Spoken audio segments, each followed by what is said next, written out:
శారీస్ ప్రతి 10,000 రూపాయల కొనుగోలుపై ఒక గోల్డ్ కాయిన్ ఉచితం. కానీ మీ గొంతుకి మాత్రం 25 ఏళ్ళు ఇంకా తక్కువ. ఏం లేదమ్మా, ఏజ్తో తెలుస్తుంది, కొంచెం నాకు తెలుస్తుంది కదా, నా శృతి రేంజ్ తగ్గిందని తెలుస్తుంది. అవునా? బట్ భగవంతుడి అనుగ్రహం అంతే. ఈ మధ్య ఏం పాటలు పాడారు?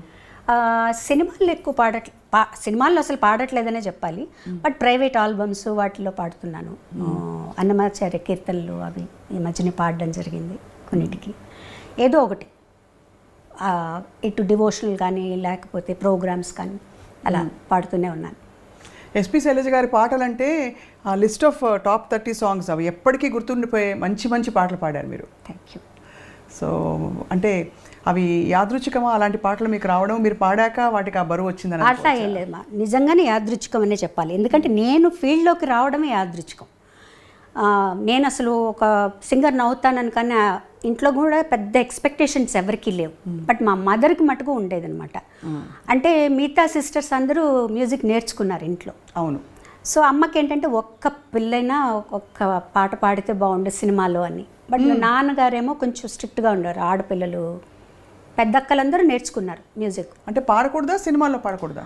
అంటే స్టేజ్ మీద పాడటం కానీ అవన్నీ లేదు. కావాలంటే ఏదైనా కీర్తనలో పాడుకోండి, ఇంట్లో పాడుకోండి, ఏదైనా ఆరాధనోత్సవాలు జరుగుతాయి, త్యాగరాజ స్వామి, అక్కడ పాడుకోండి, అంతే. ఆ లెవెల్లో ఆలోచించేవారు నాన్నగారు. అమ్మకి ఏంటంటే అన్నయ్య పాడుతున్నారు కదా ఆల్రెడీ, ఒక్క అమ్మాయి ఒక్క పాట పాడితే చాలు నాకు అని ఆవిడ ఆశ. సో నా దగ్గరకు వచ్చేటప్పటికి ఏమైందంటే కొంచెం సడలింపు వచ్చింది.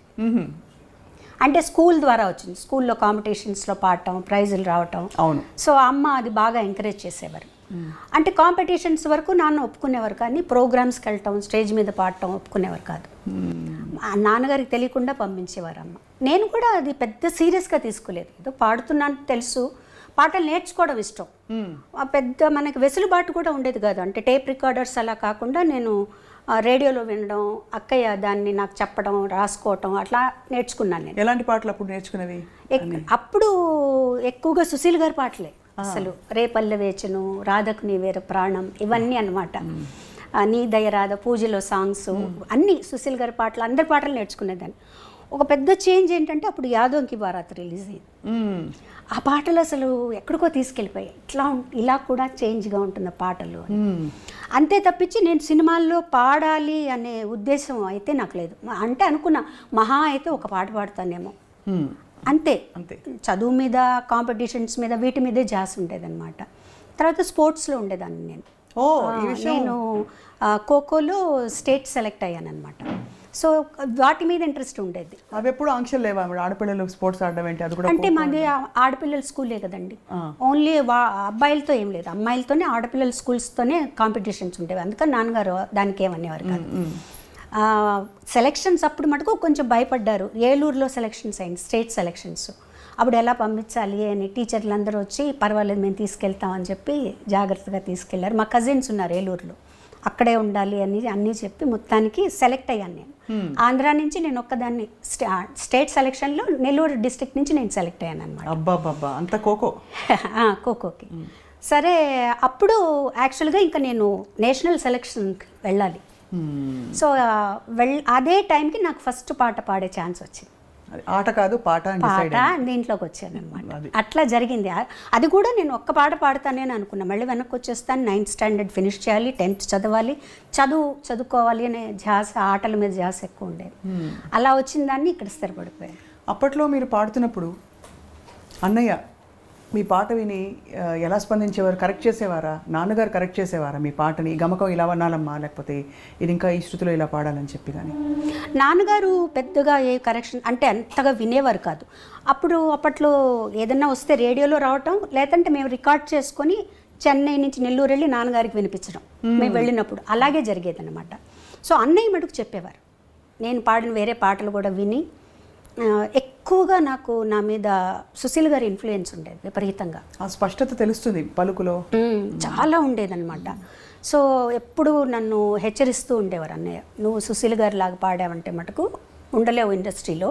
ఎందుకంటే ఆవిడ ఉన్నారు, ఆవిడ పాటలు పాడడానికి, ఆవిడ పాటే నువ్వు పాడితే ఇంకెందుకు, నువ్వెందుకు, ఆవిడే ఉన్నారు కదా అని చెప్పేవారు. మొత్తానికి ఏమైందంటే తమిళ్లో పాడేటప్పటికి నా ఒరిజినల్ వాయిస్ నాకు తెలిసింది. వేరే ఏలియన్ లాంగ్వేజ్ అప్పటి వరకు నాకు తెలియదు. తమిళ్లో ఎలా పాడాలి, నా ఒరిజినల్ ఒరిజినాలిటీ బయటకు వచ్చిందనమాట.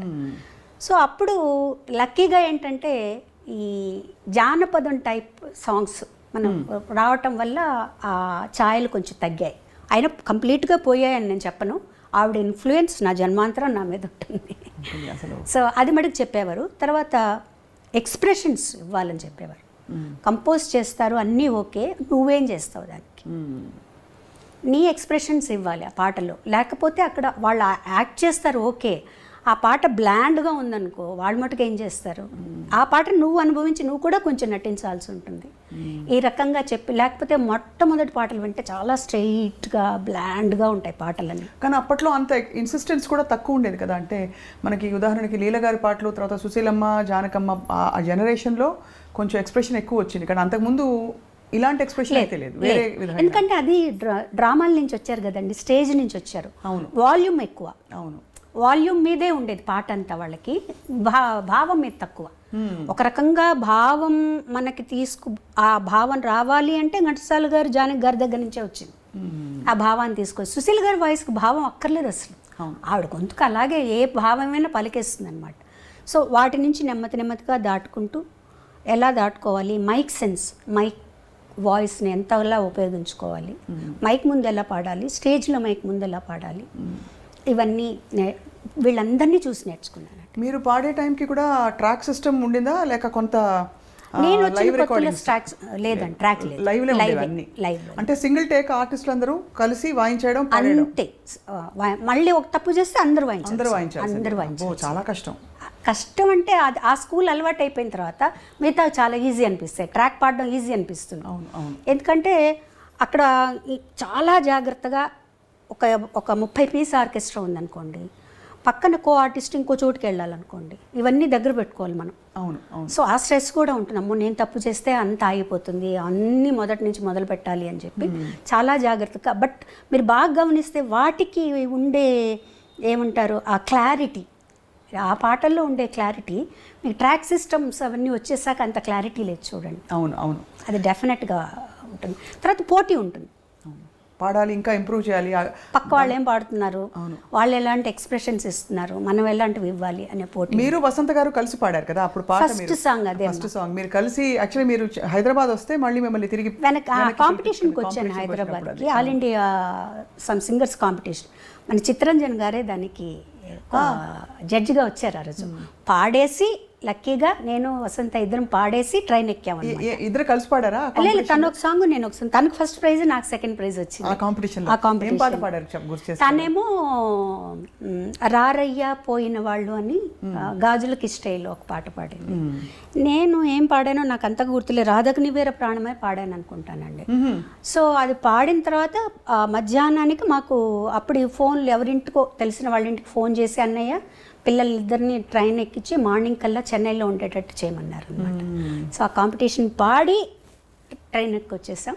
అది 1977 1977 13th ఫిబ్రవరి 14th ఫిబ్రవరి పాడామని. అబ్బా, గూస్ బంప్స్ వస్తున్నాయి మీరు చెప్తుంటే. అంటే అంతకాలం క్రితం.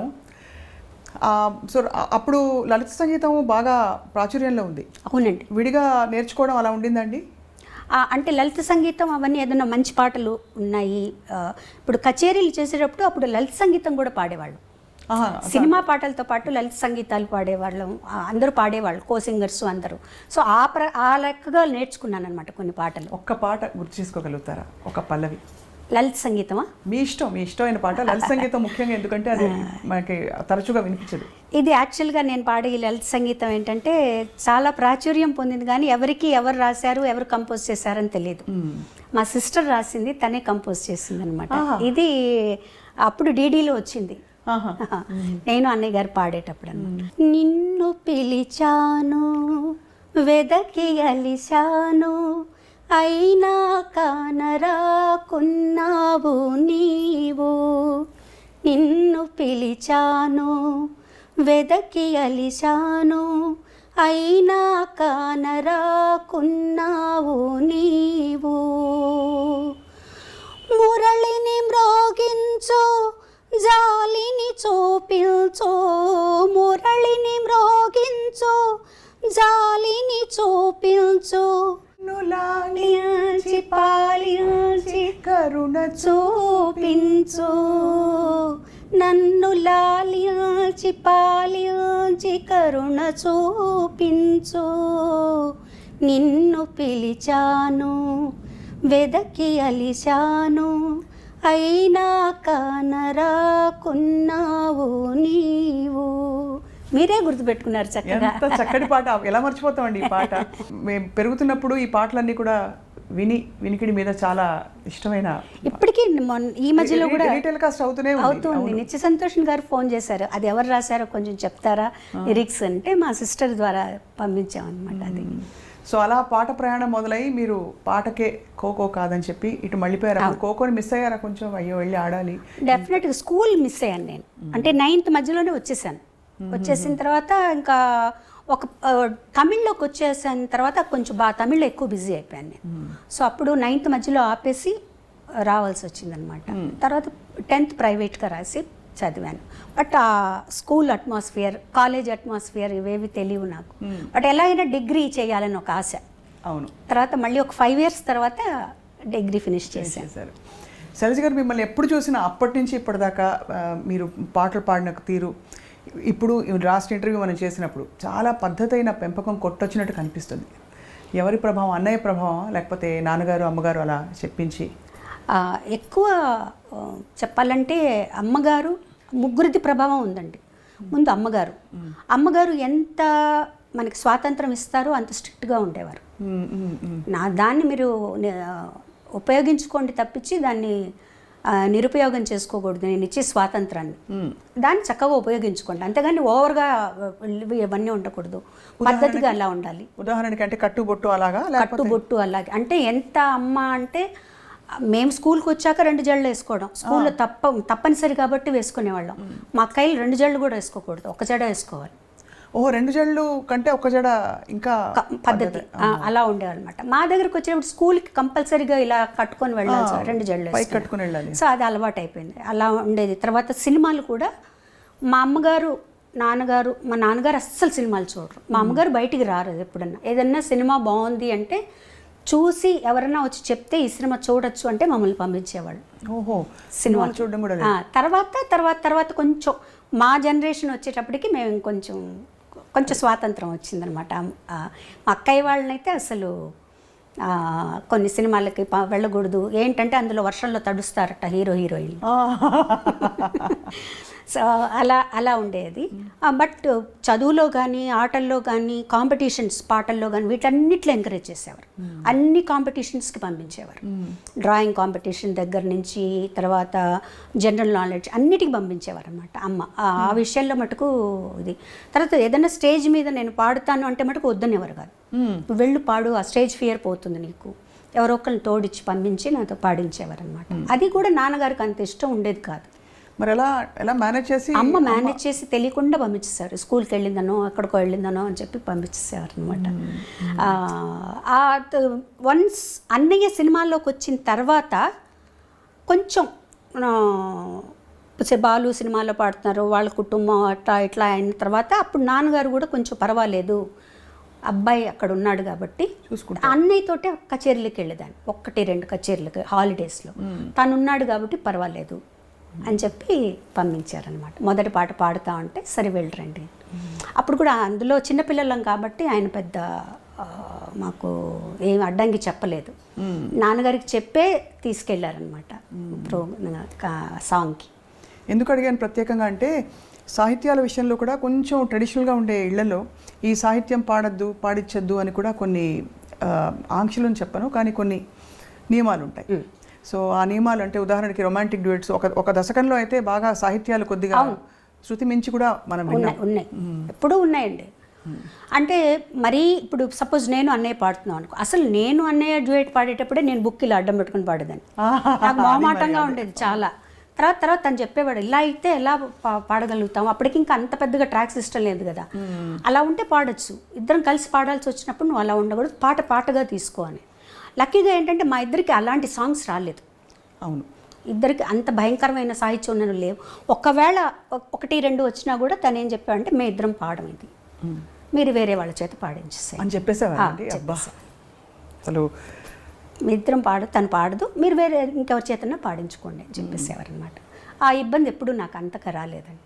సపోజ్ ఇంకొంచెం ఏదైనా నాకు నా నాలెడ్జ్కి తెలిసి ఏదన్నా కొంచెం బాగాలేదు ఇక్కడ అంటే నేను కొంచెం ధైర్యంగానే చెప్పేదాన్ని, ఇది బాగాలేదండి నాకు ఇబ్బందిగా ఉంది అని. అప్పుడు కొంచెం మన మాటను కూడా వినేవాళ్ళండి. అప్పుడు మీరు వదులుకోవడం కూడా పెద్ద విషయం, అంటే అవకాశం కదా. అవును అవును. అంటే మీరు దేనికి ప్రాధాన్యత అంటే ఇచ్చారు? వస్తున్నాం అప్పుడే కదా మేము కూడా వస్తున్నాం. ఒక సాంగ్ వదులుకోవడం అంటే అది చాలా పెద్ద విషయం. ఎప్పుడైనా చూపుకుంటుందా ఇప్పుడు తలుచుకుంటే? అంటే అన్నది మంచి పనే చేశారనిపిస్తుంది. చాలా గొప్ప విషయం అండి. నా కళ్ళలో నీళ్ళు వస్తున్నాయి మీరు చెప్తుంటే. ఎందుకంటే నాకు ఎప్పుడు మీలో ఒక గుణం, ఇది వ్యక్తిగతం అయితే ఏమనుకోకండి, కానీ అన్నయ్య గీసిన గీత నేను దాటకూడదు, అన్నయ్యకి తగ్గట్టుగా నేను ఉండాలి, అమ్మ నాన్నకి తగ్గట్టు ఉండాలనే ఆ చక్కదనం మీలో కనిపిస్తుంది. అంటే అన్నయ్య కూడా ఎప్పుడు కూడా నువ్వు ఇలా ఉండాలని ఎప్పుడు చెప్పలేదండి. తన్ని చూసే మనకు అర్థమైపోతుంది. తన ఒక్క చూపుతో ఇది నచ్చింది నచ్చలేదు అని తను మనం గమనించి చెప్పేసేయచ్చు. మన బిహేవియర్ ఎలా ఉన్నప్పుడు తను ఒక చూపు చూశాడంటే సేమ్ మా మదర్ అనమాట. ఓకే, అర్థమైపోతుంది తనకు నచ్చలేదు, తనకు నచ్చినట్టు మనం ఉండాలి. అంటే చాలామంది అంటారు, అంటే మీ ఇండివిజువాలిటీని వదులుకోవడం కదండి అది. బాలుగారు చెప్పినట్టే మీరు ఉండాలి, ఆయన పద్ధతిలోనే మీరు ఉండాలి అంటే నేనేం నష్టపోలేదు కదండి. నేనేమి నష్టపోలేదు. నేను ఫీల్ అయితే నాకు స్వాతంత్రం లేదు, నేను ఇలా ఉండాలి అలా ఉండాలనుకుంటున్నాను అలా వెళ్ళాలనుకుంటున్నానంటే అప్పుడు నేను బాధపడచ్చు. నాకేమాత్రం లేదు, ఓకే. నేను ఎందుకంటే తను ఎంత కష్టపడుతున్నాడో, తను ఎంత పద్ధతిగా ఉన్నాడో, అందరితో ఎలా మెలుగుతున్నాడో అవన్నీ తన్ని ఇక్కడికి వచ్చాక, చెన్నై వచ్చాక నాకు అర్థమైంది. పెద్ద ఫ్యామిలీ మాది, ఆ ఫ్యామిలీని అంతా తనే పోషిస్తున్నారు. అలాంటప్పుడు తను ఎంత పద్ధతిగా ఉండాలి, ఎంత వర్క్ చేయాలి, డే అండ్ నైట్ వర్క్ చేసేవాడు. తను పిల్లలతో స్పెండ్ చేయలేదని అదని ఇదన్నీ అన్నా కూడా ఇంత ఫ్యామిలీ గడవాలి అంటే తను పిల్లలతో స్పెండ్ చేస్తే అవ్వదు. నేను ఆ ఫీల్డ్లోకి వచ్చిన తర్వాత ఇవన్నీ నాకు అర్థమయ్యాయి. మోర్ దెన్, ఎందుకంటే మిగతా వాళ్ళందరికంటే కూడా నేను తనతో ఎక్కువ స్పెండ్ చేశాను. సో నాకు అప్పుడు అర్థమైంది తను నలుగురితో ఎలా ఉంటారు, ఏమన్నా ఏ ప్రాబ్లమ్స్ ఉన్నా అవి ఇంటి దగ్గర. వన్స్ స్టూడియోకి వచ్చేసాక అసలు కంప్లీట్గా బాలసుబ్రహ్మణ్యం ఆ పాటకు చేంజ్ అయిపోతాడు అంతే. సో ఇవన్నీ కూడా ప్రొఫెషనల్గా మనం ఇలా ఉండాలి, ఈ పద్ధతిలో ఉండాలి. మనలో అనవసరంగా ఒక మాట మనం మాట్లాడకూడదు, మన గురించి ఇంకొకళ్ళు మాట్లాడకూడదు అంతే. ఆ పద్ధతి అట్లా అలవాటైపోయింది తనతో ఉండి మాటే మంత్రము పాట పాడినప్పుడు మీరు చాలా చిన్నవారు, మీరు బాలుగారు కలిసి పాడిన ఈ పాట ఇప్పటికీ స్టేజ్ మీద హిట్ సాంగ్స్లో ఇష్టపడి, నేను సినిమా పాటలు నాకు అన్నీ రావు కానీ పాడమంటే ఈ పాట చాలా ఇష్టంగా ఎంచుకునే పాట. ఆ పాట పాడినప్పుడు అంత అలవోకగా, అంత పవిత్రంగా, బ్యూటిఫుల్ మెలడీ, అది రొమాన్స్ పలికించడం కూడా అంత అందంగా ఎలా పాడారండి? యాక్చువల్గా మొదట తమిళ్లో వచ్చిందండి అది. తమిళ్లో ఇళయరాజా గారు, జెన్సీ గారు పాడారు, సింగర్ జెన్సీ గారు ఉండేవారు తమిళ్లో, ఆవిడ పాడారు. ఆ పాట విన్నప్పుడు నేను చాలా ఇన్స్పైర్ అయ్యాను. ఎంత బాగుంది ఈ సాంగ్, అసలు బ్యాక్గ్రౌండ్స్ కానీ సాంగ్ కానీ, ఇట్లాంటి పాటలు పాడే అదృష్టం దొరుకుతుంది అన్నప్పుడు సీతాకోకచిలకలో ఇవాళ రికార్డింగ్ ఉందని వెళ్ళిన తర్వాత ఆ ట్యూన్ వినిపించగానే నాకు అసలు చాలా ఆనందం వేసేసింది అనమాట. ఈ పాట మనం పాడాలనుకున్నాం, మనకు వచ్చింది ఈ పాట అని. ఆ బ్యాక్గ్రౌండ్స్ మీరు ఇప్పుడు కాదు ఇంకో 10 సంవత్సరాల తర్వాత విన్నా కూడా అండి మనల్ని ఎక్కడికో తీసుకెళ్ళిపోతాయి. అప్పుడు ఇలా చేశారా, ఇంత మంచి బ్యాక్గ్రౌండ్స్ ఇచ్చారా, ఇంత బ్యూటిఫుల్గా ఒక సాంగ్ కంపోజ్ చేశారా అనిపిస్తుంది. ఎన్నిసార్లు పాడాను మీరు అన్నట్టు, ఆ పాట ఎన్నిసార్లు పాడినా కూడా మనల్ని ఒక లోకల్లోకి తీసుకెళ్ళిపోతుంది. కానీ నేను అన్నయ్య కూడా ఇద్దరం చాలా ఎంజాయ్ చేస్తూ ఆ పాటని చాలా అందంగా రావాలి ఈ పాట అని ఒక తపంతో పాడా. నిజంగా ఆ పైకి వెళ్ళిన ఆ 2 లైన్లు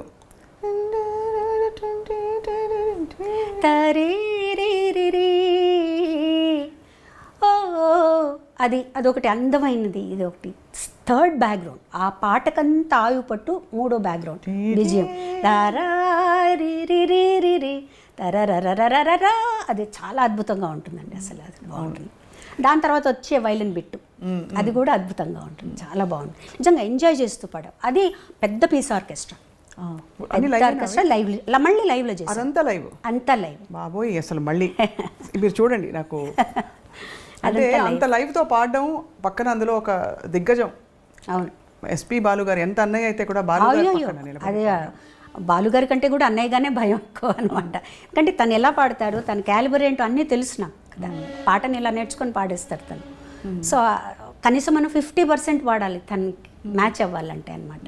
సో ఆ పాట తనతో పాడడం అనేది చాలా చాలా చాలా అదృష్టం అని చెప్పాలండి నిజంగా. సో తర్వాత మీరు కూచిపూడి ఆర్ట్స్ అకాడమీలో వసంత గారు మాత్రమే నేర్చుకున్నారా? మీరు డాన్స్ వసంత గారు మట్టుగా నేర్చుకున్నారండి. నేను భరతనాట్యం నేర్చుకున్నాను. మీరు భరతనాట్యం నేర్చుకున్నారు. అది కూడా ఎలా అయిందంటే నేను భరతనాట్యం నేర్చుకోలేదు. పాప పల్లవి నేర్చుకునేది భరతనాట్యం ఇంట్లో. మాస్టర్ ఇంటికి వచ్చేవారు. నేను మధ్యాహ్నం రికార్డింగ్ బ్రేక్ అయ్యి భోజనానికి వచ్చినప్పుడు ఆయన కూర్చొని ఉండేవారు. ఆ పాప ఒకరోజు తలనొప్పని, ఒకరోజు కాలు నొప్పని ఏదో ఒకటి చెప్పేది. వాళ్ళ స్కూల్లో టైర్డ్గా ఉందనో, ఆదివారం ఇవన్నో. అప్పుడు పాప ఆయన చూస్తే జాలేసి, నాకు ఊరికే చెప్పండి సార్, మీరు ఊరికే కూర్చోన్నారు కదా, నాకు చెప్పండి అని. అలా నేను నేర్చుకుని ఆయన అనేత చెప్పారు. ఆవిడ నా చేత అరంగేట్రం అంతవరకు వస్తుందని కూడా నాకు తెలియదు అసలు. తర్వాత ఎవరు ఎక్స్పెక్ట్ చేయాలి అరంగేట్రం చేసే లెవెల్కి డాన్స్ చేస్తామని. తర్వాత అరంగేట్రం చేయిద్దామండి అన్నారు. అంటే అన్నయ్య అన్నారు, నాకు తెలిసి తను ఎలా చేస్తుందో నాకు తెలియదండి, అంటే ముందు గజ్జ పూజ చేస్తారు కదా, అది చేద్దాము అని చిదంబరంలో టెంపుల్లో చేసాం గజ్జ పూజ. అప్పుడు అన్నయ్యకి కాన్ఫిడెన్స్ వచ్చింది. ఆ తర్వాత అరంగేట్రం ఏమన్నారు అప్పుడు చూసి మీ డాన్స్? చాలా నేను ఎక్స్పెక్ట్ చేయలేదు అసలు నువ్వు డాన్స్ చేస్తావని. ఇలా ఎవరికీ తెలియదు ఇంట్లో. ఊరికే ఆయన చెప్పేవి నేర్చుకునేవాళ్ళు, నా పాడికి నేను చేసుకుంటూ ఉండేదాన్ని. అది అయిన తర్వాత నేను 2-3 ప్రోగ్రామ్స్ కూడా చేశాను. ICF ఇంటర్గల్ కోచ్ ఫ్యాక్టరీ వాళ్ళకి, తర్వాత కళాసాగర్ వాళ్ళకి చేశాను. కాకపోతే ఏంటంటే డాన్సు, పాట డాన్స్ 2 ఎంచుకోవాలంటే ఒకటే ఎంచుకోవాలంటే బాగా స్టామినా కావాలి డాన్స్కి. తర్వాత స్వెట్ విపరీతంగా పోతుంది మీకు. అవును, గొంతు బాగా కొంచెం దెబ్బతింటుందని నేను చెప్పను, మనకి సహకరించదు. అది బాలమురళి గారు, చిట్టుబాబు గారు ఇద్దరు చెప్పారు నాకు. అంటే పాట వదులుకుని డాన్స్ చేయొద్దు అలా చెప్పారా? అంటే నువ్వు ఆలోచించుకో, నువ్వు డాన్స్ చేస్తూ ఉన్నావంటే పాడలేవు అంటే నేను అనుకున్నాను అనమాట. నాకు పాట మించి వేరే ఏమీ లేదు కదా. కానీ నేను ఆ పాపం మా మాస్టర్ గారు అయితే ఇంత నేర్చుకొని 2 ప్రోగ్రాంలు చేసి వదిలిపెట్టకమ్మా అని కూడా అన్నారు. లేదు సార్, నాకు పాటే ముఖ్యం, నేను పాట మీద ఉంటాను. లైక్ అంటే ప్రతిదానికి ఒక కారణం ఉంటుందండి, కారణం లేకుండా ఏది ఉండదు. ఆ డాన్స్ అరంగేట్రం చూసే విశ్వనాథ్ గారు అది మరొక అంటే మలుపు అని చెప్పొచ్చు. బికాజ్ చాలా పెద్ద మలుపు. మీరు నటనలోకి రావడం, అఫ్కోర్స్ ఒకే సినిమాలో వేశారు కానీ గుర్తుండిపోయే పాత్ర. అప్పుడు విశ్వనాథ్ గారు చూసి అడిగినప్పుడు మళ్ళీ ఆలోచించారా, ఇది మళ్ళీ నేను యాక్టింగ్ ఫీల్డ్? ఆలోచించడం క్వశ్చనే లేదండి, నేను చెయ్యను అని చెప్పేసాను. ఓకే. ముందు విశ్వనాథ్ గారు అడిగారు, ఏడుది నాగేశ్వరరావు గారు ఆయన అడిగారు, అందరూ అడిగారు. అన్నయ్య చేతి చెప్పించారు, మా వదిన గారి చేతి చెప్పించారు, విశ్వనాథ్ గారు మిస్సెస్ చేతి చెప్పించారు. నేను చెయ్యను అని చెప్పాను. ఎంత స్పష్టత అలా ఎలా వచ్చేసింది? అన్నయ్య కూడా వద్దని అనలేదు కదా? ఎవరు వద్దలేదు. అన్నయ్య కూడా నువ్వు చేస్తే బాగుంటుందని చెప్పారు, అందరూ చెప్పారు. అందులో విశ్వనాథ్ గారి సినిమా తన దగ్గరుండి చూసుకుంటారు, నీకు భయం లేదంటే నాకు వద్దు, నేను కంఫర్టబుల్ కాదు, నాకు వద్దు, నేను చేయను అని చెప్పేసాను. నేను పాటలే పాడుకుంటాను. విశ్వనాథ్ గారు తెలివిగా ఏం చేశారంటే మా నాన్నగారి దగ్గరికి వెళ్ళి మా నాన్నగారి దగ్గర ఒప్పించారు. బాబాయ్ నేను మంచి క్యారెక్టర్, దాని చేత చేయిస్తాను, ఎటువంటి చెడ్డ పేరు రాదు అవన్నీ చెప్తే ఇంకా నాన్నగారు నన్ను పిలిచి అన్నయ్య అంతలా అడుగుతున్నారమ్మా నువ్వు చేయొచ్చు కానీ రిలక్టెంట్గానే ఒప్పుకున్నానండి ఆ క్యారెక్టర్. నిజం అంటే సరిపోయింది, నేను ఇష్టం లేకుండా చేయబట్టి ఆ క్యారెక్టర్ కరెక్ట్గా సరిపోయినట్టే అనిపిస్తుంది నాకు. నాకు యాక్టింగు అంత కష్టం అనిపించలేదు, ఎందుకంటే ప్రతిదీ విశ్వనాథ్ గారు కరెక్ట్గా యాక్ట్ చేసి ఇలా చెయ్యాలి, చిన్న చిన్న మూమెంట్స్, జుట్టు ఇలా వెనక్కి వేసుకోవడం దగ్గర నుంచి ఆయన చేసి చూపించేవారు. మా నాన్నగారి మీద నాకెంతో గౌరవం ఉంది, భక్తి ఉంది. ఇప్పుడు తప్పులు తెలుసుకుని నేను ఆయన మర్చిపోలేను.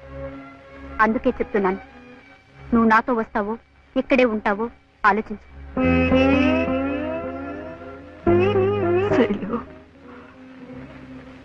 నువ్వు ఇంకా చిన్న పిల్లవే అనుకున్నాను, చాలా ఎదిగిపోయావమ్మా.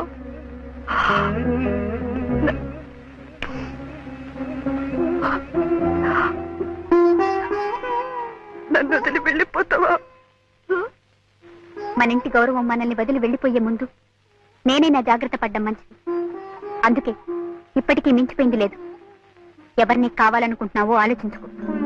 కానీ అయినా మీరు అలా పట్టేసి, ఎందుకంటే ఆ పాత్రలో మీకోసమే ఆ పాత్ర అల్లినట్టు అనిపిస్తుంది. అది మనకి విశ్వనాథ్ గారిలో ఉందండి. అదే నేను చేసిన ఒక్క సినిమా కాబట్టి నాకు అనిపిస్తుంది, ఆయనలో ఉంది అది. అంటే అఫ్కోర్స్ మనలో కూడా ఆ జీల్ రావాలి, చెయ్యాలి అని ఆయన చేస్తుంటే మనకు ఆటోమేటిక్గా వచ్చేస్తుంది. తర్వాత ఫస్ట్ నేను భయపడింది ఏంటంటే కమల్ హాసన్ గారు ముందర చేయాలి. ఇది శాస్త్రీయ నృత్యమా? ఏ కాదా? ఏ సాంప్రదాయం? ఎన్ని సంప్రదాయాలు ఉన్నాయో కూడా తెలుసా నీకు? దీన్ని భరతనాట్యం అంటారు.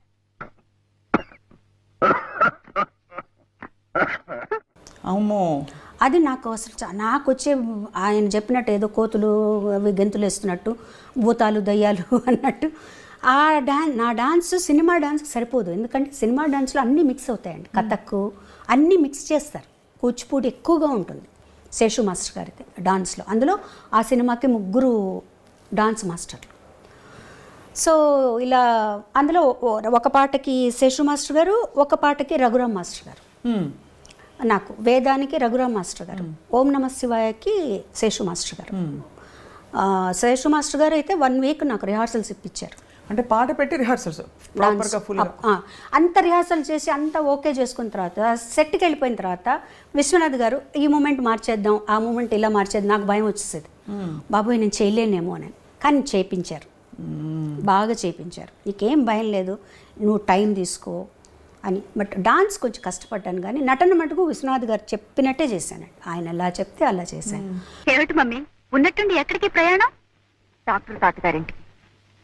అక్కడే కొన్నాళ్ళ పాటు ఉండి నువ్వు డాన్స్ నేర్చుకోవాలి. ఇంకా కొత్తగా నేర్చుకునేదే ఉంది. ఎన్నో ప్రోగ్రామ్స్ సన్మానాలు అయ్యాక. అదేనే నేను చేసిన పొరపాటు. పాకడం కూడా సరిగ్గా రాని పాప పరిగెత్తుతానంటే సరే అన్నాను. ఓహో, అయితే కొత్తగా నడకలు నేర్పే గురువు గారు అక్కడే ఆ ఊళ్ళోనే ఉన్నారన్నమాట. అవును. ఎవరు? బాలకృష్ణ గారు. వాట్?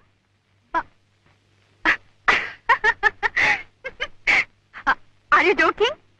నీతో వేళపడలేమిటి? కానీ టైమింగ్. నో, నన్ను గురించి అంత చండాలంగా రాసిన తర్వాత నేను వాడి దగ్గర శైలు, బాలకృష్ణ గారు నీకు గురువు గారు. ఆయన గారి దగ్గర నేనే నేర్చుకుంటాను. కానీ ఇప్పుడు వెనక్కి తిరిగి ఆలోచించుకుంటే అండి, నేను కానీ ఆ సినిమా వద్దు అనుకొని ఉంటే ఎంత మంచి పాటలను పోగొట్టుకుని ఉండేదాన్ని అయ్యో కదా. ఎందుకంటే ఆ సినిమాలో నేను యాక్ట్ చేస్తాను అని చెప్పిన తర్వాత అన్నయ్య గారు విశ్వనాథ్ గారికి, ఇళయరాజు గారికి చెప్పారు, ఇందులో శైలజకి పాటలు ఉంటే అవి శైలజ పాడుతుంది అని చెప్పారనమాట. అప్పటికి నేను ఒప్పుకోలేదు. అదొక అదృష్టం అండ్ అది లాజికల్ కూడా వేరే వాళ్ళు పాడతారు, వేరే వాళ్ళే పాడతారు డాన్స్ కాబట్టి లాజికల్గా కూడా పాడతారు. ఆ తర్వాత రాజా గారు ఏమన్నారంటే ఒక్క సాంగ్ తనకు వస్తుంది, అతను పాడుతుంది, ఇంకో మంచి పాటలు కూడా ఉన్నాయి, తన చేతి పాడిద్దామని.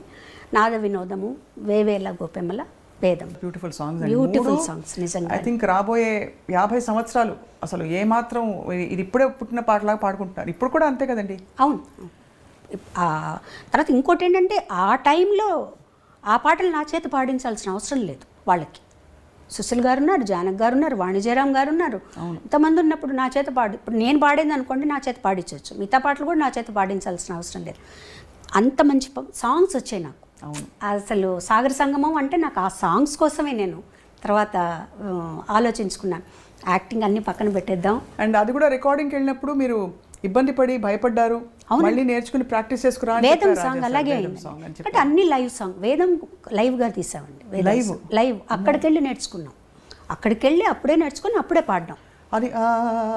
అది స్వరం నేర్చుకున్నామండి. ఫస్ట్ మేము స్వరం చెప్పారు నాకు.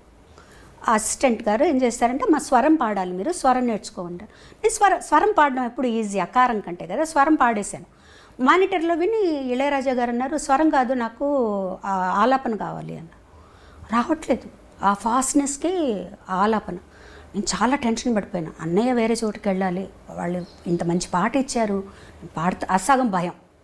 అప్పుడు ఇళయరాజా గారు నువ్వు పని చేయి, నువ్వు స్వరం ఆయన అర్థం చేసుకు, నువ్వు స్వరం పాడేసేయి, రేపు మార్నింగ్ వచ్చి నైట్ అంతా ప్రాక్టీస్ చేసి మార్నింగ్ వచ్చి ఆలాపన పాడు. ఆ బిట్ ఆలాపన పాడేసేమన్నారు.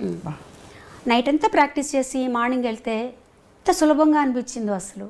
అంటే నేను అడిగాను, ఏంటి సార్ నిన్న రాలేదు ఇవాళ ఎట్లా వచ్చిందంటే, సాధనమ్మా అంతే, నిన్న టైం లేదు నీకు పట్టుకోవడానికి, రాత్రంతా ప్రాక్టీస్ చేసో సాధన ఉంటే ఆటోమేటిక్గా వస్తుంది అని చెప్పారనమాట.